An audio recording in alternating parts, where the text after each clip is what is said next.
Early pension के लिए किस उम्र पर कर सकते हैं अप्लाई? क्लेम करने का क्या है तरीका?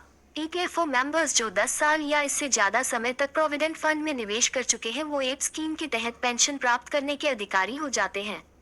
हालांकि ये पेंशन उन्हें रिटायरमेंट की उम्र पर मिलती है, लेकिन अगर कोई व्यक्ति 58 साल की उम्र से पहले पेंशन लेना चाहे तो क्या उसके लिए अर्ली पेंशन को क्लेम करने का कोई तरीका है?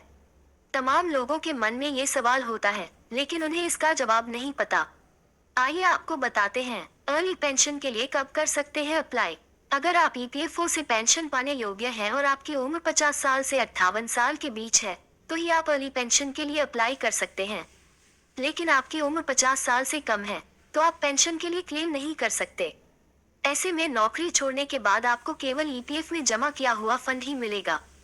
पेंशन 58 साल की उम्र से मिलेगी।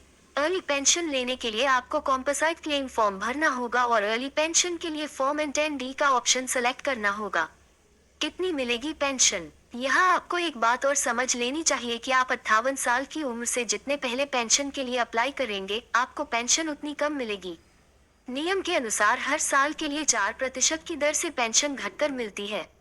मान लीजिए कि कोई ईपीएफओ सदस्य 56 वर्ष की आयु में घटी हुई मासिक पेंशन को निकालने का फैसला करता है, तो उसे मूल पेंशन राशि का 92% मिलेगा। 2 साल पहले अप्लाई करने के कारण मूल पेंशन राशि का 8% अमाउंट कम मिलेगा। 10 साल से कम कंट्रीब्यूशन होने पर, अगर ईपीएफओ में आपका योगदान 10 साल से कम है, तो आप पेंशन के हकदार नहीं होते। ऐसी स्थिति में आपके पास 2 विकल्प होते हैं।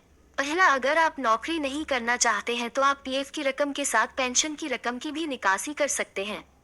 दूसरा विकल्प ये है कि अगर आपको लगता है कि आप भविष्य में फिर से नौकरी ज्वाइन करेंगे, तो आप पेंशन स्कीम सर्टिफिकेट ले सकते हैं।